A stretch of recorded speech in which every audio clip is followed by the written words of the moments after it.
ఈ చిలుకూరు బాలాజీ టెంపుల్నే ఎందుకు టార్గెట్గా చేసుకొని అక్కడికి వెళ్ళి వీరు దాడి చేయాల్సి వచ్చిందనే దానిపై కూడా పోలీసులు ఆరా తీస్తున్నారు. కానీ రంగరాజన్ కూడా ఈ దాడి ఘటన పైన ఒక వీడియో రిలీజ్ చేసి తన భక్తులకు కావచ్చు, అక్కడ అభిమానులు కావచ్చు, అక్కడికి వచ్చే వారికి సంబంధించి ఒక సందేశం ఇస్తే క్లారిటీ వచ్చేది. కానీ ఆయన కూడా సైలెంట్గా ఉన్నాడు, మీడియాతో మాట్లాడడానికి నిరాకరిస్తున్నాడు. ఖచ్చితంగా వారితో మాట్లాడేటప్పుడు ఆయన కూడా విభేదించి వారి మాటలను తాను ఒక అమాయకుడిని పట్టుకొని వచ్చి మీరు దాడి చేసి ఇట్లా బెదిరింపులకు దిగుతున్నారు, వేరే వ్యక్తులపైన ఇదే విధంగా మీరు దిగగలుగుతారా అని చెప్పేసి కూడా ఎదురు కూడా మాట్లాడారు. కానీ అతన్ని కింద కూర్చోపెట్టి చాలా అవమానకరంగా మాట్లాడడం జరిగింది. ప్రస్తుతం శ్రీరాములు మరొకసారి అందుబాటులోకి వచ్చారు, మాట్లాడడం. శ్రీరాములు గారు, ఈ రంగరాజన్ దాడి ఘటనను మీరు ఎలా చూస్తారు? ఈ దాడిని అయితే మేము అత్యంత హేయమైనదిగా, మరి పూజారుల పైన దాడులు చేయడం, దీన్ని తెలంగాణ బహిరంగ పూర్తిగా ఖండిస్తా ఉంది. ఆ దాడికి పాల్పడినటువంటి వ్యక్తిని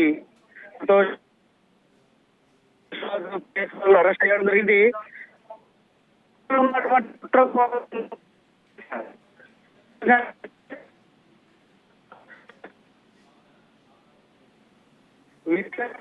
నుండి కూడా చాలా మంది ఆ ప్రధాన పూజ చెప్పుకుని దాడి జరిగితే ఇంకా ఎవరికి చెప్పుకోవాలి? ఇంకొకటి, వారు నిశ్చాస్థితిలో ఉన్నారు. కుంభమేళ వచ్చిన తర్వాత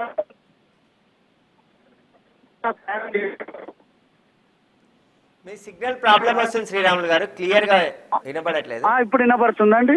వినపడుతుంది. వారిని ఒక 25 మంది వరకులకి వెళ్ళి ఎవరు లేని సందర్భంలో వెళ్ళి అతను కొడుకును అతను పట్టుకొని పోలీసులు థర్డ్ డిగ్రీ రకంగా అయితే ఇస్తారో అట్లా స్టార్టింగ్ కొట్టడం జరిగింది అతన్ని. ఎందుకంటే రంగరాజన్ గారు మాట్లాడుతుంటే మాటల్లో స్పష్టంగా అర్థమవుతుంది. కాబట్టి ఇలాంటి దుర్మార్గులను అరెస్ట్ చేసి విచారణ చేసి వీళ్ళు ఎంబడెవరు ఉన్నారు కూడా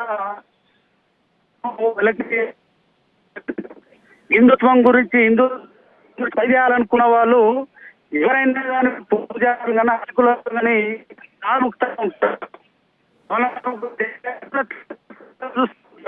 ఈ గుండాలు అదే ప్రధాన అర్చకునిపై దాడము అంటే వీళ్ళు హిందుత్వం గురించి పనిచేస్తేనే, హిందుత్వం గురించి పనిచేస్తలేవు, ఇలా వ్యాపారం పెంచుకోవడానికి వారి యొక్క రామరాజ్యం అన్న పేరు పెట్టుకొని గుండాలలాగా తిరుగుతా ఉన్నారు. వీళ్ళు ఒక నక్సలైట్లు డ్రెస్ తొడుక్కున్నట్టుగా బ్లాక్ డ్రెస్ వేసుకొని ఎవరు లేని సమయంలో పూజారులకి వెళ్ళి ఇలా దాడి చేయడం అనేది బజరంగ దళ్ పూర్తిగా ఖండిస్తా ఉంది.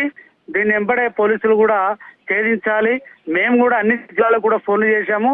రామరాజ్యం పేరుతో కూడా వస్తే స్థానిక పిఎస్ లో కూడా అప్పచెప్పాలని కూడా కార్యకర్తలకు మేము బజరంగ దళ్ నుండి అందరికీ మెసేజ్ పెట్టాము. నేను రంగరాజన్ గారితో కూడా మాట్లాడాను. వారు కూడా నిస్సహాయ స్థితిలో మాట్లాడారు, కొద్దిగా భయపడుకుంటూ మాట్లాడారు. అంటే వారు కొట్టారని ఏమంటున్నారు శ్రీరాములు గారు? రంగరాజన్ గారు మీతో మాట్లాడారు అంటున్నారు, ఏం చెప్తున్నారు? దాడి ఎందుకు చేయాల్సి వచ్చింది, వారు ఎందుకు వచ్చారు, అసలు వాళ్ళు ఏం మాట్లాడారో ఏమని చెప్పారో ఒకసారి వివరించండి. వారు ఏమన్నారంటే, నేను కుంభమేళ అంటే శుక్రవారం రోజు జరిగింది, గురువారం రాత్రి ఇంటికి చేరుకోవడం జరిగింది. అతను నిద్రలో ఉన్నాడు. అతని పైన అతను తలుపు కొట్టేటప్పుడు తలుపు తీయాలనే జై శ్రీరామ జరిగింది. చెప్పండి అంటే ఒక విషయం మాట్లాడాలని ఫస్ట్ ఇంట్లో పోయిన తర్వాత 25 మంది వచ్చారంట. వచ్చినాక మాట్లాడుతుంటేనే ఇప్పుడు మాట్లాడలేను, నేను మధ్యాహ్నం మాట్లాడతాను, నేను కొద్దిగా అభిషేకం చేయాలి అంటే అతను బెదిరించి ఒక 10 నిమిషాల వరకు అతను కొట్టడం జరిగింది. కాళ్ళపైన అధికారపైన పోలీసులు రకంగా కొట్టడం జరిగింది, భయపెట్టించడం జరిగింది. అతను నిస్సాస్థితిలో మాట్లాడడం జరిగింది. ఇతను ఏదో 2 భగవద్గీతలో 2-3 శ్లోకాలు చదివి నాగే భగవద్గీత వస్తున్నట్టుగా బెదిరించి, ఇంకొకటి హిందూ ధర్మం గురించి పనిచేసే వాళ్ళు ఈ రకంగా ఎవరు చేయరు. అతను బతక నేర్చినటువంటి ఒక దొంగ వీరరాఘవరెడ్డి. అతను స్వస్థలం రాజమండ్రి, అతను పిఠాపురం కానీ కాకినాడ అక్కడక్కడ పుజారాల పైన దాడులు చేసి బతకడానికి వ్యాపారం చేస్తున్నటువంటి దొంగ. ఇది రంగరాజన్ గారు అయితే పూర్తిగా నిశాస్తితో మాట్లాడారు, వేపకుతో మాట్లాడారు. ఇది అతను వారి విషయం అండి. అంటే ఇప్పుడు వీరరాఘవరెడ్డి రామరాజ్యం కోసం మీరు స్థాపన కోసం సహకరించాలి, లేదంటే మీకు ఉగాది వరకు చివరిగా టైం ఇస్తున్నామని చెప్పేసి కూడా అక్కడ చెప్తున్నాడు. అంటే ఈ వీరరాఘవరెడ్డి మీకు ఐడియా ఉందా అసలు? హిందూ పేరు చెప్పేసి కాషాయం కండు వేసుకొని తిరుగుతూ ఉన్నాడు, ఇలా అనేక మందిని బెదిరిస్తున్నాడు కదా, ఇతనిపై గతంలో ఏమైనా ఫిర్యాదులు కానీ ఇలాంటి ఘటనలు కానీ జరిగాయా? అంటే ఈ రోజే నేను విన్నాను రామరాజ్య స్థాపన అనేది ఈ రోజే విన్నాను. నేను ఫుటేజీలు చూస్తాను. ఈ నక్సలిజం వాళ్ళు ఒక డ్రెస్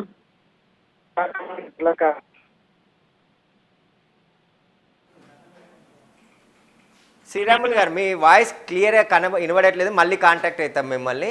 అయితే ఇప్పుడు శ్రీరాములు గారు చెప్పిన విధంగా ఖచ్చితంగా రంగరాజన్తో మాట్లాడారు, దాదాపు ఇంట్లోకి చొరబడి మొదట దాడి చేసి ఆ తర్వాత కింద కూర్చోపెట్టి ఇవన్నీ కూడా మాట్లాడారు. రామరాజ్యం కోసం అనేది తప్పు, ఇదంతా రౌడీలు, వీళ్ళు ఒక హిందూ ముసుగు వేసుకొని కండువాలు వేసుకొని నల్ల చొక్కాలు వేసుకొని ఇలా దందాలు చేయడానికి తిరుగుతున్నారు, వీరిపైన కఠినంగా చర్యలు తీసుకోవాలని చెప్పేసి తెలంగాణ స్టేట్ బజరంగ్ దళ్ కన్వీనర్ శ్రీరాములు కూడా డిమాండ్ చేస్తున్నారు. ఖచ్చితంగా దీనిపైన అన్ని సంఘాలతో కూడా మాట్లాడి మేము ఆయనతో మాట్లాడడం జరిగిందని చెప్పేసి కూడా